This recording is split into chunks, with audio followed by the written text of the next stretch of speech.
എല്ലാ കൂട്ടുകാർക്കും നല്ലൊരു ദിവസം ആശംസിച്ചുകൊണ്ട് നമുക്ക് നേരെ ഇഷിതയുടെയും മഹേഷിന്റെയും ഇന്നത്തെ നല്ലൊരു വിശേഷം കേട്ടാലോ. ആദ്യമായി കാണുന്നവരാണെങ്കിൽ ചാനൽ ഇഷ്ടപ്പെട്ട ഒന്ന് സബ്സ്ക്രൈബ് ചെയ്യാൻ മറക്കരുത് കേട്ടോ.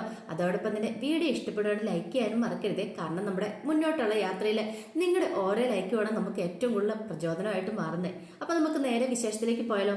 അങ്ങനെ ഇന്നത്തെ വിശേഷത്തില് മഹേഷ് രാമഭദ്രനോടും പറയണം, അതെ ഒരു കാര്യം ഞാൻ പറഞ്ഞേക്കാം, വിനോദ് മാളിയേക്കല് കേരളത്തിലേക്ക് വരാൻ പോവാന്ന് പറയണം. ഇത് കേട്ട് കഴിഞ്ഞപ്പോഴത്തേനും സ്വപ്നവല്ലി പറഞ്ഞു, അവൻ കേരളത്തിലേക്ക് വരുവാണെന്നിരിക്കാം. അതെ കേരളത്തിലേക്ക് വരുവാ, പഴയതൊന്നും ആരും മറന്നിട്ടില്ലല്ലോ അല്ലെന്ന് പറയണം.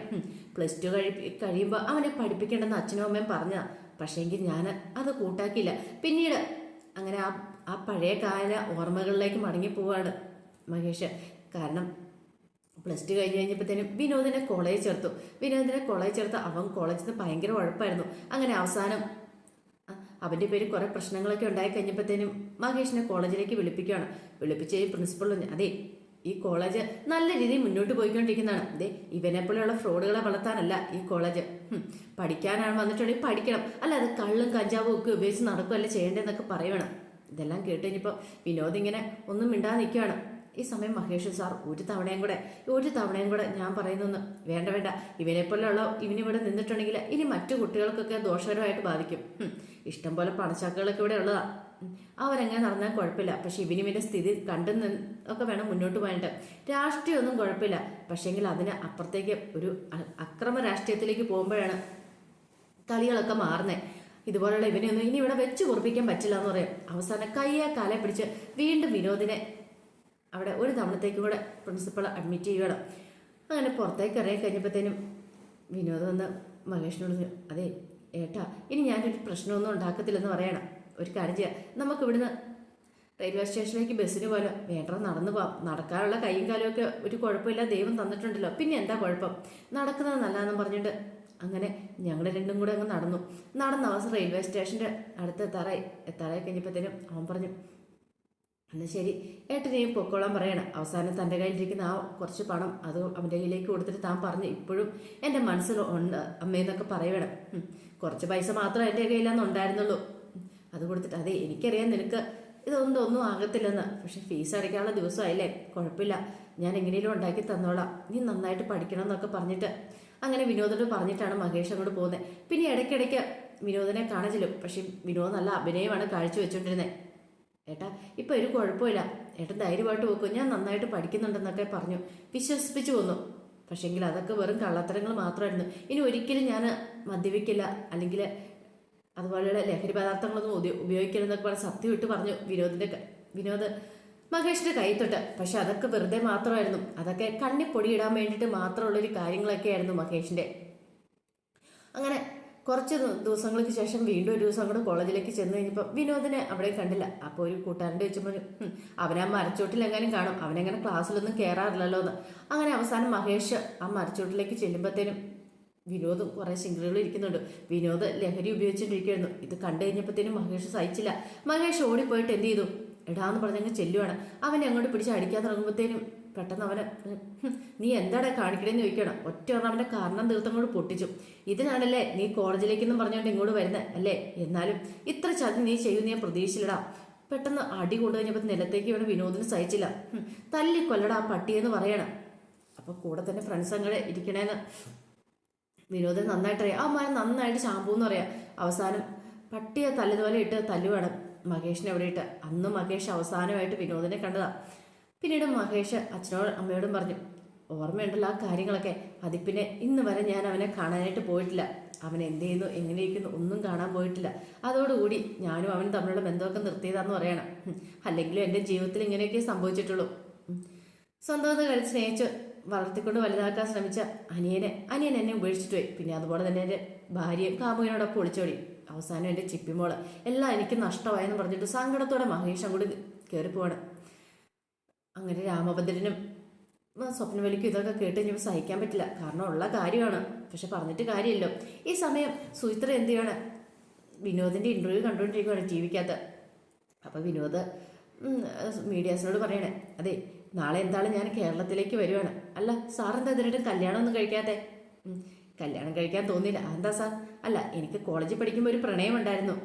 പിന്നെ അത് പോയി കഴിഞ്ഞപ്പോൾ പിന്നെ അതിനെക്കുറിച്ച് ചിന്തിച്ചിട്ട് പോലുമില്ല. ശരി ശരി, ബാക്കിയൊക്കെ നമുക്ക് ഈ കേരളത്തിൽ വന്നിട്ട് സംസാരിക്കാം. ഇപ്പം വിനോദം ഡൽഹിയിലാണ്, വലിയ രാഷ്ട്രീയത്തിലേക്കൊക്കെ മാറാനായിട്ട് പോവാണ്. അപ്പോൾ അങ്ങനെ ഇൻ്റർവ്യൂസൊക്കെ കഴിഞ്ഞ് വിനോദം അങ്ങോട്ട് കയറി പോവാം. ഇൻ്റർവ്യൂസൊക്കെ കണ്ടുകൊണ്ടിരുന്നപ്പോൾ സുചിത്രയ്ക്ക് എന്തോ മനസ്സിനകത്ത് എവിടെയോ എന്തൊക്കെയോ ഓർമ്മകളും ചിന്തകളും ഒക്കെ വന്നു. അപ്പോഴാണ് ഒരു കോള് വരുന്നത്. നോക്കിക്കഴിഞ്ഞപ്പോൾ പരിചയമില്ലാത്ത നമ്പരാ. അങ്ങനെ നമ്പറിൽ നിന്ന് കോൾ എടുത്ത് കഴിഞ്ഞപ്പോൾ വിനോദാണ്. ആഹാ, ഈ സൗണ്ട് കേട്ട് മനസ്സിലായെന്ന് ചോദിക്കാം. പിന്നെ മനസ്സിലാവാതിരിക്കുമോ? എനിക്ക് മനസ്സിലായെന്ന് പറയണം. അതെ, ഞാൻ നാളെ കേരളത്തിലേക്ക് വരുന്നുണ്ടെന്ന് പറയണം. ആണോ? എന്നാൽ ശരി, ആയിക്കോട്ടെ, നാളെ വന്നതിന് ശേഷം നമുക്ക് കാണാമെന്ന് പറയണം. അങ്ങനെ വിനോദ് കോള് കട്ട് ചെയ്ത് കഴിയുമ്പോഴത്തേനും സുചിത്ര ആ ഓർമ്മകളെക്കുറിച്ചൊക്കെ പറയണം. ഓർക്കുകയാണ്. പഴയകാലം കുറച്ച് ഓർമ്മകളൊക്കെ ഉണ്ട് സുചിത്രയ്ക്ക്. സുചിത്ര ഒരു ദിവസം കോളേജിലേക്ക് ഇരുന്നപ്പോഴത്തേനും വിനോദിനെ കാണുവാണ്. അങ്ങനെ വിനോദമായിട്ട് സംസാരിച്ച് പോകുന്നതിനിടയ്ക്ക് വിനോദം പറഞ്ഞു, ബാ സുചിത്ര എന്ന് പറഞ്ഞ് സുചിത്രനെ കൂട്ടിക്കൊണ്ട് അങ്ങോട്ട് പോവാണ്. സുചിത്ര പറഞ്ഞു, അതെ, നിന്റെ പഴയകാല ചരിത്രമൊക്കെ എനിക്കറിയാം. നീ ഭയങ്കര തല്ലിപ്പൊളിക്കാരനായിരുന്നല്ലേ എന്ന് ചോദിക്കാം. അതെ, അങ്ങനെയൊക്കെ ആയിരുന്നു. പക്ഷേങ്കിൽ ഇപ്പം ഞാൻ അതെ അറിയാലോ, വീട്ടുകാരുമായിട്ട് എനിക്ക് യാതൊരു ബന്ധമില്ല. എന്നെ പഠിപ്പിക്കുന്ന പോലും എൻ്റെ പാർട്ടിയാണ്. രാഷ്ട്രീയത്തിൽ എനിക്ക് നല്ല പിടിപാടും കാര്യങ്ങളൊക്കെ ഉണ്ട്. കാരണം വിദ്യാഭ്യാസം ഉണ്ടെങ്കിലും ആ സാധനേക്കാൾ ഉപരിയായിട്ട് അവൻ നോക്കുന്ന അവൻ്റെ രാഷ്ട്രീയമായിരുന്നു. പാർട്ടി പഠിപ്പിച്ച് കഴിയുമ്പോൾ അവർ പറയുന്ന അനുസരിച്ച് അവർക്കൊപ്പം ആണ് അവൻ നിന്നുകൊണ്ടിരുന്നത്. അങ്ങനെ സംസാരിച്ച് കുറേ ദൂരം ഇങ്ങോട്ട് വന്നു കഴിഞ്ഞപ്പോഴത്തേനും വിനോദ് പറഞ്ഞു, നീ ഒന്ന് കണ്ണടയ്ക്കാൻ പറയണം. എന്താ കണ്ണടയ്ക്കുക? അങ്ങനെ കണ്ണടച്ച് കഴിഞ്ഞപ്പോഴത്തേനും അവിടെ എല്ലാം ഒരു ചെറിയ ഇതിൽ നോട്ടീസ് പോലെ ഇങ്ങനെ എഴുതി ഒട്ടിച്ച് വെച്ചേക്കുവാണെങ്കിൽ ഐ ലവ് യു സുചിത്ര എന്ന് പറഞ്ഞിട്ട് കുറേ സ്ഥലത്ത് ഇങ്ങനെ ഉണ്ട്. ഇതെല്ലാം കണ്ടു കഴിഞ്ഞപ്പോഴത്തേനും സുചിത്രയ്ക്ക് എന്ത് ചെയ്യണമെന്ന് അറിയത്തില്ല. പിന്നീട് വിനോദ് എന്ത് ചെയ്യണം, റോസപ്പൂ കൊടുത്തിട്ട് അവളെ അങ്ങനെ പ്രപ്പോസ് ചെയ്യാണ്. പക്ഷേങ്കിൽ ആ റോസപ്പൂ വാങ്ങാനായിട്ട് സുചിത്ര കൂട്ടാക്കില്ല. സുചിത്ര അതെ, ഞാൻ കമ്മിറ്റഡ് ആണെന്ന് പറയണം. ഇത് കേട്ട് കഴിഞ്ഞപ്പോൾ അവൻ്റെ കയ്യിൽ നിന്ന് ആ റോസപ്പൂ അങ്ങ് താഴേക്ക് പോയി. പിന്നീട് ഒന്നും മിണ്ടാതെ കൂടെ മുന്നോട്ട് നടന്നു. അവസാനം തിരിച്ചു വന്ന് സുചിത്ര പറഞ്ഞു, അതെ കുഴപ്പമൊന്നുമില്ല, നീ വിവേകമായിട്ട് കമ്മിറ്റഡ് ആണെന്ന് പറഞ്ഞു. എന്തെങ്കിലും ഒരു കാലത്ത് നീ അവനുമായിട്ട് ബന്ധം വേർപിരിയുവാണെങ്കിൽ നീ എൻ്റെ മുഖം ഓർത്താൽ മതി, അന്ന് നിന്നെ കാത്ത് ഞാനുണ്ടായിരിക്കും എന്ന് പറഞ്ഞിട്ട് പോയത്. പെട്ടെന്ന് സുചിത്ര ഒരു സ്വപ്നത്തിൽ നിന്നോണം ഇങ്ങനെ ഉണരുവാണ്. കാരണം അവൻ പറഞ്ഞ വാക്കുകൾ അതൊക്കെയാണ് അവളുടെ മനസ്സിലേക്ക് ആ സമയം വന്നുകൊണ്ടിരുന്നത്. പിന്നീട് ആകെപ്പെട്ട് ടെൻഷനടിച്ച് മഹേഷ് ഇരിക്കുവാണ്. കാരണം നാളെയാണ് അവൻ കേരളത്തിലേക്ക് വരുന്ന വിനോദ്. അതൊക്കെ ഓർത്തിരിക്കുന്ന സമയത്ത് വീണ്ടും സ്വപ്നവലി മുറിയിലേക്ക് എറിയുന്നു. നീ ഉറങ്ങിയില്ലല്ലേടാ മോനെന്ന് ചോദിക്കാം. ഇല്ലമ്മ ഉറങ്ങിയില്ല. അങ്ങനെ പെട്ടെന്ന് ഉറങ്ങാൻ പറ്റുമോ? അതുപോലത്തെ ഓർമ്മകളൊക്കെ അല്ലേ എൻ്റെ മനസ്സിലുള്ളതെന്ന് ചോദിക്കാം. എന്താ അമ്മയ്ക്ക് എന്താ ഉറക്കം വന്നില്ലേ? എനിക്ക് ഒന്നുമില്ല, നാളെ വിനോദ് വരുമല്ലേ, അതുകൊണ്ട് അമ്മയ്ക്കൊരു വിഷമം ഉണ്ടായിരിക്കില്ലേ? സ്വന്തം മകനല്ലേ, ഇനിയിപ്പോൾ മകനെ കാണാൻ പോകണമെന്നോ സ്വീകരിക്കാൻ പോകണമെന്നോ അങ്ങനെ എന്തെങ്കിലും ആഗ്രഹങ്ങളൊക്കെ ഉണ്ടോയെന്ന് ചോദിക്കും. അങ്ങനെ എന്തെങ്കിലും ഉണ്ട് അമ്മ പോയിക്കോ, പക്ഷെ എനിക്ക് കുഴപ്പമൊന്നുമില്ല. പക്ഷെ മേലെ പിന്നെ ഈ വീട്ടിലേക്ക് കയറാനായിട്ട് ഞാൻ സമ്മതിക്കില്ല എന്ന് പറയണം. കാരണം അവനുമായിട്ട് ബന്ധപ്പാടുണ്ടാക്കുന്ന ആരെയും എനിക്ക് താല്പര്യമില്ല. ആ കൂടെ അങ്ങോട്ട് പോയിക്കോണം. ഇതെല്ലാം കേട്ടി സ്വപ്നവലിക്ക് നല്ല സങ്കടമായി. സ്വപ്നവലി പറഞ്ഞു, എടാ മോനെ, എനിക്കറിയാം നിന്റെ വിഷമം എന്താന്ന്, പക്ഷെ നിന്നെപ്പോലെ തന്നെ ഞാനും അവനെ പ്രസവിച്ചല്ലേ, അപ്പം അവനെ കാണുന്ന നീ അമ്മയ്ക്കും ആഗ്രഹമില്ലെന്ന് ചോദിക്കാം. ഇത് കേട്ടത് മഹേഷ് പറഞ്ഞു, അത് ശരിയാ, അമ്മയുടെ ആഗ്രഹം ന്യായമായിട്ടുള്ള ആഗ്രഹമാണ്. പക്ഷെ എൻ്റെ അവസ്ഥയും കൂടെ ചിന്തിക്കണം. അവനെ പഠിപ്പിച്ച് വലുതാക്കാനായിട്ട് ഞാൻ എൻ്റെ ജീവിതം പോലും വേണ്ടെന്ന് വെച്ചിട്ട് ഞാൻ അവന് വേണ്ടി കഷ്ടപ്പെട്ടെ. അവസാനം കല്യാണം കഴിച്ചോ, ഭാര്യയെ ഞാൻ എൻ്റെ കഷ്ടപ്പാടൊന്നും അറിയിച്ചിട്ടുണ്ടായിരുന്നില്ല. കാരണം ആ സമയത്ത് ഞാൻ ദരിദ്രവാസിയായിരുന്നല്ലോ, എൻ്റെ പണവും കാര്യങ്ങളൊന്നും ഇല്ലായിരുന്നു. പക്ഷെ ഉള്ളതുകൊണ്ട് ഞാൻ ഭാര്യയെ തൃപ്തിപ്പെടുത്താനും ശ്രമിച്ചു. പക്ഷെ അവൾ എന്നിൽ നിന്ന് ഒതുങ്ങി നിന്നില്ല. അവസാനം അവളും എന്നെ ഇട്ടിട്ട് പോയി. എല്ലായിടത്തും ഞാനങ്ങനെ തേഞ്ഞൊട്ടിപ്പോയ ആളാ. അമ്മയ്ക്കത് അറിയാമല്ലോ എന്ന് ചോദിക്കാം. വിനോദ് മാളിയേക്കൽ പോലും. ഈ മാളിയേക്കൽ എന്താ കുടുംബപ്പേരാണോ? അതൊന്നും അല്ലല്ലോ. ഇതൊന്നുമില്ലാതെ അവൻ സ്വന്തമായിട്ട്, അല്ലെങ്കിൽ അവൻ ചെറുതല്ല അവൻ്റെ സ്വന്തം ഇഷ്ടങ്ങളല്ല നടത്തിക്കൊണ്ടിരുന്നേ. മറ്റുള്ളവരുടെ ഇഷ്ടത്തിന് അവൻ എന്തെങ്കിലും വില കൊടുത്തിട്ടുണ്ടായിരുന്നോ അമ്മേ? ഇങ്ങനെയൊക്കെ പറയുവാണ്. ഇതെല്ലാം കേട്ട് കഴിഞ്ഞപ്പോഴത്തേനും പെട്ടെന്ന് തന്നെ സ്വപ്നവലി, മോനെ ഞാൻ ഒരിക്കലും അവനെ കാണാനൊന്നും പോകുന്നില്ല. നീ പറയാതെ ഞാൻ ഒന്നും ചെയ്യാൻ പോകുന്നില്ല. എനിക്ക് നിന്നെ വേണം. കാരണം ഇത്രയും കാലം അച്ഛനും അമ്മേനെ ഉപേക്ഷിക്കാതെ അച്ഛനും അമ്മയ്ക്കും വേണ്ടി ജീവിച്ചതാണ് നീ. ഇനി ഒരിക്കലും ഞാൻ ഒരു ആളുടെ മുന്നിൽ ഞാൻ നാണം കെടുത്തില്ല എന്ന് പറയണം. നീ പറയാതെ ഞാൻ ഒന്നും ചെയ്യത്തില്ല. അവനെ കാണണം പോയി നീ പറയണം മോനെ എന്ന് പറഞ്ഞിട്ട് സ്വപ്നവലി അങ്ങോട്ട് പോവാണ്. ഈ സമയം മാഷും ഇഷിതയൊക്കെ ഫുഡ് കഴിക്കാണ്ടിരിക്കുകയാണ്. അപ്പോഴത്തേനും പ്രിയാമണി ചോദിച്ചു, അല്ല മാഷേ, ആഷിതയും കൂടെ ഇങ്ങോട്ട് കൂട്ടിക്കൊണ്ട് വരാമെന്ന് പറയണം. അപ്പോൾ സുചിത്ര പറഞ്ഞു, അതെങ്ങനെ ശരിയാവുമെന്ന് ചോദിക്കുകയാണ്. ഇഷിത പറഞ്ഞു, അത് ശരിയാമേ, കൂട്ടിക്കൊണ്ട് വരാൻ പറ്റുന്ന കാര്യമാണോ? മാഷ് പറഞ്ഞു, അവിടെയാണെങ്കിൽ മനസ്സിനെയും മാധവും തന്നെയല്ലേ ഉള്ളെന്ന് ചോദിക്കുകയാണ്. അപ്പോൾ അവർ കൂട്ടിക്കൊണ്ട് വരാൻ പറ്റത്തില്ലോ? അല്ല, അപ്പോൾ അവരെ താമസിക്കുന്നത് എവിടെയാ? ഇത് കേട്ട് കഴിഞ്ഞപ്പോഴത്തേനും പെട്ടെന്ന് തന്നെ ഇഷിത പറഞ്ഞു, അതിനുള്ള പുറത്ത് റൂമും കാര്യങ്ങളൊക്കെ ഉണ്ട് അമ്മേ, അതുകൊണ്ട് അതിനകത്തൊന്നും കുഴപ്പമില്ല എന്ന് പറയണം. മാഷ് പറഞ്ഞു ഇതിനേക്കാളും വലിയൊരു നിർണായകരോ കാര്യം വരെ നാളെയാന്ന് പറയണം. നാളെ അതെന്താ? ഇതുവരെയായിട്ട് മനസ്സിനെ അറിഞ്ഞിട്ടില്ല. കുഞ്ഞ് മരിച്ചിട്ട് മരിച്ചെന്നുള്ള സത്യം എന്ന് പറയണം.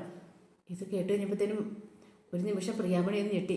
അറിഞ്ഞിട്ടില്ലേന്ന് ചോദിക്കാം. ഇതുവരെ അറിഞ്ഞിട്ടില്ല. നാളെയാണ് അവൾ ആ സത്യങ്ങളൊക്കെ അറിയാനായിട്ട് പോകുന്നത്. അപ്പോഴെന്തു സംഭവിക്കാന്ന് പറയണം. ഇത് കേട്ടത് പ്രിയാമണി അങ്ങനെയാണെങ്കിൽ കുറ്റപ്പെടുത്തലുണ്ടാവും. മിക്കവാറും ഇഷിത കാരണമാണ് ഈ പ്രശ്നങ്ങളൊക്കെ സംഭവിച്ചെന്ന് അവൾ പറഞ്ഞു വരുത്തുമെന്ന് പറയാം. ഇത് കേട്ടാൽ മാഷ് പറഞ്ഞു അതെന്ത് വെള്ളം ആയിക്കോട്ടെ, കുഴപ്പമില്ല. പക്ഷെ അതല്ലല്ലോ, അതിനേക്കാളുപരി വേറൊരു പ്രശ്നം ഉണ്ടല്ലോ എന്ന് പറയണേ. എന്ത് പ്രശ്നമാണ് മാഷി എന്ന് പറയണം. ഇത് കേട്ടതും ഇഷിത പറഞ്ഞു അത് പിന്നെ അമ്മേ, അവരുടെ പ്രസവത്തോട് കൂടിയിട്ട് അവരുടെ യൂട്രസ് എടുത്ത് ഇങ്ങനെ അങ്ങോട്ട് പറയുവാണ്. ഇത് കേട്ട് കഴിഞ്ഞപ്പോഴത്തേനും പ്രിയാമണിച്ച് എന്താന്ന് ചോദിക്കുകയാണ്. യൂട്രസ് റിമൂവ് എന്ന് പറയാം. ഇത് കേട്ടപ്പോൾ ഒരു ഞെട്ടലുണ്ടാവുകയാണ്. കാരണം ഇനി ഒരിക്കലും ദേഹയ്ക്ക് ഒരു അമ്മയായിട്ട് സാധിക്കില്ലെന്നുള്ളത് ഞെട്ടിക്കുന്ന സത്യം പ്രിയാമണി അറിയാണ്. അപ്പോൾ അതിൻ്റെ വിശേഷങ്ങളൊക്കെയാണ് നമ്മളിന്ന് കാണുന്നത്. ഇതിൻ്റെ ബാക്കി വിശേഷങ്ങളുമായിട്ട് വൈകുന്നേരത്തെ പ്രമോയി വരാട്ടോ. ഒരിക്കൽ കൂടി എല്ലാവർക്കും നല്ലൊരു ദിവസം ആശംസിച്ചുകൊണ്ട് നിർത്തുന്നു. നന്ദി.